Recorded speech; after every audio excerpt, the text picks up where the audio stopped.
Hello everyone, welcome back to next expedition. मेरे YouTube channel next expedition में आप सबका फिर से एक बार स्वागत है। वियतनाम सीरीज़ देख रहे हैं आप सब और ये है वियतनाम सीरीज़ का last episode, last day, day 11।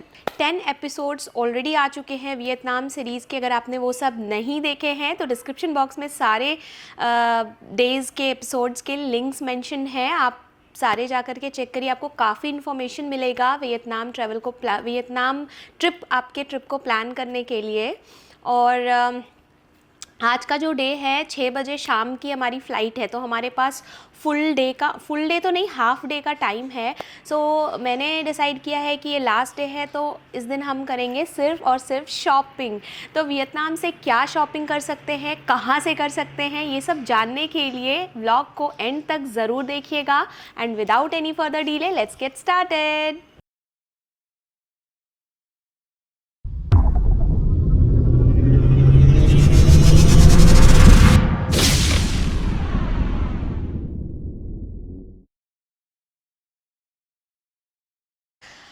Vietnam trip काफ़ी स्पेशल है मेरे लिए। उसके पीछे रीज़न ये है कि ये एक फेल्ड ट्रिप के बाद ये एक सक्सेसफुल ट्रिप हुआ है। लास्ट ईयर ही मैंने वियतनाम ट्रिप का प्लान किया था और मेरे विश लिस्ट में कभी भी वियतनाम था ही नहीं। ये मेरे हस्बैंड सौरभ, उनको वियतनाम घूमना था। वो मुझे काफ़ी टाइम से बोल रहे थे लेट्स प्लान फॉर वियतनाम। तो लास्ट ईयर मैंने सोचा चलो इस बार उनके लिए ही कुछ प्लान कर लेते हैं। तो समहाउ अनफॉर्चुनेटली लास्ट ईयर का प्लान हमें कैंसिल करना पड़ा। Something more important was there to deal with. But जब मैं वियतनाम के बारे में एक्सप्लोर कर रही थी गूगल पे एंड मैं मोस्टली गूगल पे ही करती हूँ, तो गूगल पे मैं जब एक्सप्लोर कर रही थी वियतनाम के बारे में, उसके facts, places to visit, everything, तो उसके जो पिक्चर्स मैंने देखे, मैं ऑफ कोर्स कोई भी जगह मुझे जाना है तो मैं वहाँ के फ़ोटोज़ ज़रूर देखती हूँ। तो वो जब सब कुछ मैंने देखे और मैंने आरएडी करके मेरा एक पूरा आइटनरी प्रिपेयर किया कि मैं वियतनाम जाऊँगी तो मैं ये प्लेसेस कवर करूँगी, तो वो धीरे धीरे मुझे वियतनाम से प्यार हो गया and I was like yes, मुझे भी जाना है वियतनाम। तो अगर आपके लिस्ट में भी अगर वियतनाम नहीं है तो आप श्योरली एक बार जाइए और मेरे व्लॉग्स को देखिए, डेस्टिनेशंस देखिए, खुद से एक बार गूगल पे भी पिक्चर्स देखिए and then you will surely fall in love with Vietnam और आप भी प्लान करेंगे। वियतनाम ट्रैवल का बेस्ट पार्ट ये है कि आप एक ही ट्रिप में बहुत ज़्यादा वर्सिटैलिटी रहेगी। मीन्स जैसे लास्ट ट्रिप हम सिंगापुर गए थे तो वो सिटी टूर था, मीन्स वहाँ पर यूनिवर्सल स्टूडियो था एंड स्काई स्क्रैपर्स थे, तो बड़ी बड़ी बिल्डिंग और म्यूज़ियम, मोनोटोनस जैसा है, और गार्डन्स, ये 2-3 चीज़ें ही आपको देखने के लिए वहाँ थी। But when it comes to Vietnam में जब आपके पास 2 ऑप्शन है, आप साउथ से शुरू करें या नॉर्थ से शुरू करें। हमने साउथ से शुरू किया क्योंकि साउथ से जैसे जैसे नॉर्थ में आते हैं वैसे वैसे ब्यूटी और बढ़ती जाती है। तो जब आप साउथ में जाएंगे तो हो ची मिन सिटी अगर एक्सप्लोर करेंगे तो वहाँ बिल्कुल आपको डिफरेंट चीज़ें देखने को मिलेंगी, चाहे वो हो ची मिन का ये कूची टनल है। फिर आप दलात में आ जाएंगे तो वहाँ पर आपको ड्रैगन ब्रिज मिलेगा, वो एक डिफरेंट स्कल्पचर जैसा है और काफ़ी बढ़िया बनाया है। फिर आप दनांग आएंगे, दनांग में आप बाना हिल्स जाएंगे, वहाँ अलग ही माहौल है, गोल्डन ब्रिज है। दलात में आप एल्पाइन कोस्टर करेंगे, दानांग में भी आपको एल्पाइन कोस्टर मिल जाएगा अगर आप दलात मिस कर रहे हैं तो। देन आप when you will go to Hoi An, वहाँ पर आपको सिटी ऑफ लैंटर्न ऐसा लगेगा जैसे दिवाली है, every day there is Diwali. और वहाँ पर कस्टम टेलरिंग होती है, इमीडिएट फास्टेस्ट टेलरिंग सर्विस वहाँ होती है। वैसे तो 24 to 48 आवर्स गूगल में आपको दिखेगा, बट मुझे 3 घंटे में मिला वहाँ से ड्रेस स्टिच करके, तो that was very amazing experience for me. उसके बाद फिर आप आएंगे हैनोई, तो ये एक बिजी सिटी है with traffic, shopping and everything. लेकिन आप हैलोंग चले जाइए, हैलोंग बे क्रूज़ करिए तो वहाँ पीस, ब्यूटी काफ़ी अच्छा है। तो इट्स लाइक एक ही ट्रिप में आप बहुत सारी चीज़ें देख लेंगे, which is very very very good.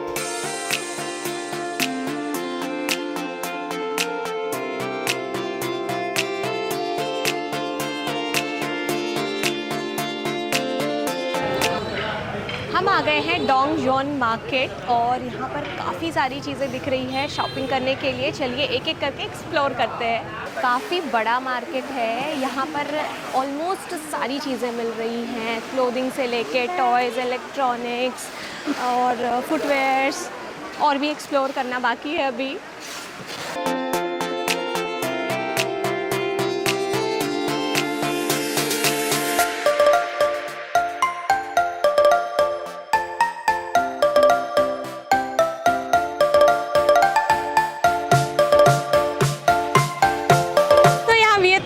देखिए रिक्शा थोड़ा डिफरेंट है, सो हम लोग अभी ये भी राइड करेंगे। अभी हम जा रहे हैं hang bag which is famous for silver jewellery shopping. कल थोड़ा ग्लिम्स दिखाया था आपको, आज कंप्लीट दिखाती हूँ मैं। Let's go.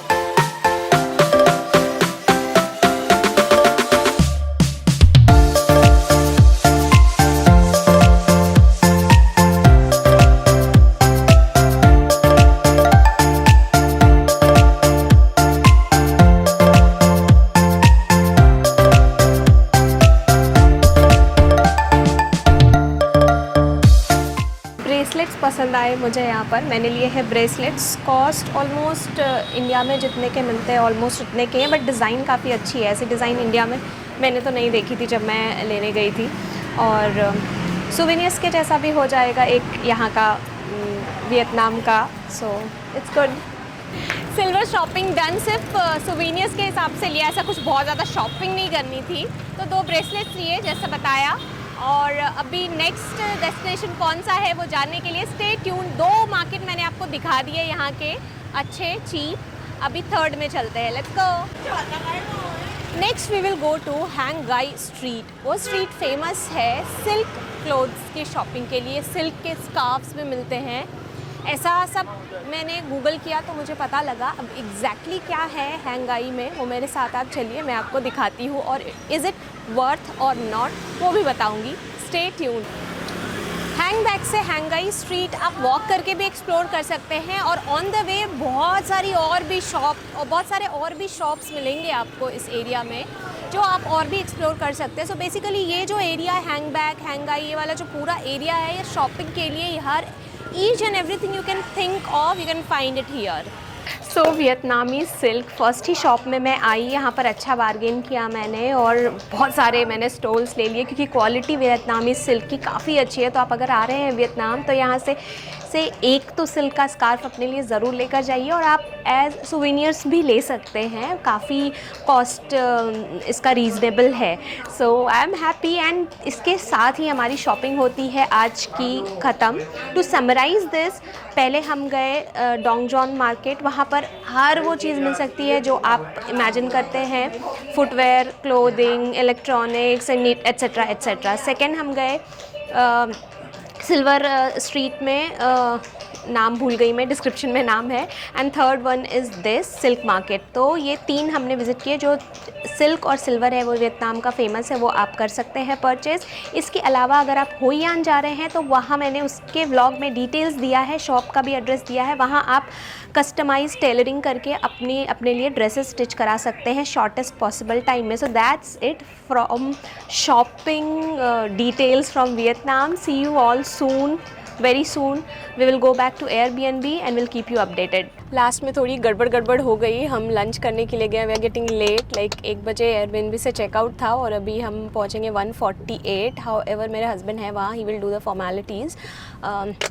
बट एक इम्पॉर्टेंट चीज़ जो मुझे बतानी है, when you are in Hanoi you want to enjoy Indian food, just सिर्फ पेट भरने के लिए नहीं, एन्जॉय करने के लिए अगर आपको फूड खाना है, इंडियन फूड, बिल्कुल इंडियन टेस्ट, तो go to Taj Indian restaurant in Hanoi. Pin कर दूँगी मैं लोकेशन डिस्क्रिप्शन में। काफ़ी डिलीशियस फूड, हमें तो जल्दी थी तो हमने ज़्यादा कुछ ऑर्डर नहीं किया, बट हमने जो भी ऑर्डर किया it was delicious. You should go here अगर आपका टेस्ट बट इंडियन है, you don't want to try local food और you want to eat Indian food, you must go here. So one important tip for you when in Vietnam, always book Grab if you want taxi. अगर आपको rickshaw का experience करना है, do it once because that is very costly, like more than Grab. And local taxi तो बिल्कुल भी मत करिए, हमारा एक बैड एक्सपीरियंस हुआ है लोकल टैक्सी से रिलेटेड, वो मैं आपको आगे बताऊंगी। Stay tuned. बहुत ही पीसफुल तरीके से चेक इन, सिक्योरिटी चेक और इमिग्रेशन हो गया। लंबी लाइन नहीं, ज़्यादा भीड़ नहीं एयरपोर्ट पे, और अभी 4 भी नहीं बजे हैं। We are free now. तो अब मैं आपको बताती हूँ कि एग्जैक्टली हुआ क्या था। जब हम क्रूज़ से वापस आ रहे थे तो ओपेरा हाउस से हमें आना था एयरबीएनबी। ओपेरा हाउस में हमने जल्दी के लिए सामने एक टैक्सी दिख गई। He said meter. तो मीटर से ऑफ कोर्स लैंग्वेज का इशू तो है ही, तो सिर्फ ये समझा कि मीटर। हमने बोला ओके मीटर, और हम बैठ गए टैक्सी में। तो जब हम एयरबीएनबी पहुँचे, ही टोल्ड अस 300,000 VND हुआ। और जो एयरबीएनबी है और जो ओपेरा हाउस है उसके बीच में 5 किलोमीटर का difference.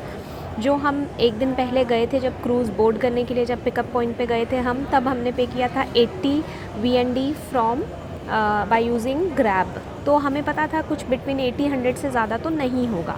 And he was like नी 300,000 ही स्टार्टेड शाउटिंग। तो हमने बोला कि okay let's go to police station and then we will pay you 300,000। तो थोड़ा सा उसको मतलब ये लगा, उसे लगा कि ये लोग फॉरेनर्स हैं तो इनको समझेगा नहीं, डर जाएंगे एंड जो मैं बोलूँगा पे कर देंगे। मैंने बोला शो मी द मीटर। मैंने मीटर देखा तो it was 30,000। So I was like, this is 30,000. Why are you asking 300,000? So he was like, no, 300,000, 300. Then he जब वो पुलिस की बात बोली तो he was like, okay, give me 250.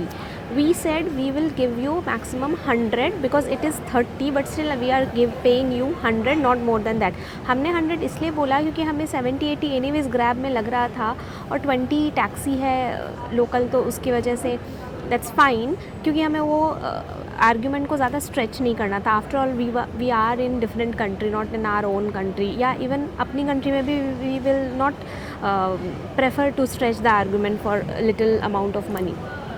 सो मैंने बोला सौरभ को let's click a picture of this, इसके नंबर प्लेट का। तो when I clicked his picture, पहले तो वो 100 पे मान गया। व्हेन आई क्लिक्ड इसके नंबर प्लेट का पिक्चर तो he was like, he came back and said 100 okay, 100 okay. So he was trying to like cheat us with extra money, but at the end he got scared that कि हम उसका कहीं तो भी complain कर देंगे जाके अथॉरिटी में। सो क्यों ही करना है, इट्स बेटर बुक ग्रैब, थोड़ा 5 मिनट वेट कर लीजिए। हो सकता है आपको ऐसे आप उतरे, आपके होटल के नीचे ही टैक्सी मिल जाए, बट अवॉइड कीजिए। ग्रैब के जो टैक्सी ड्राइवर्स होते हैं काफ़ी अच्छे होते हैं। मेरा पर्सनल एक्सपीरियंस है सिंगापुर, थाईलैंड एंड वियतनाम, तीनों जगह मैंने ग्रैब टैक्सी यूज़ किया है और वो काफ़ी अच्छे होते हैं ड्राइवर्स। बिल्कुल सही लोकेशन पे आपको ड्रॉप करेंगे, सही लोकेशन से पिक करेंगे। Only you have to be prompt, क्योंकि 5 मिनट ज़्यादा वेट नहीं करते हैं। सो जब आप पिकअप पॉइंट पे पहुंच जाए उसके बाद ही टैक्सी बुक करें।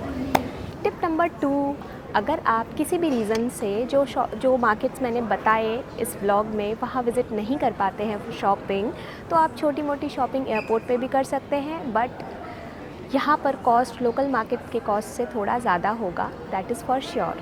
टिप नंबर 3, अगर आप बाना हिल्स का प्लान कर रहे हैं और हैलोंग बे का प्लान कर रहे हैं, तो ये 2 प्लेसेस ऐसे हैं जहाँ पर आप वेदर फोरकास्ट पहले देख लीजिए और फिर प्लान करिए।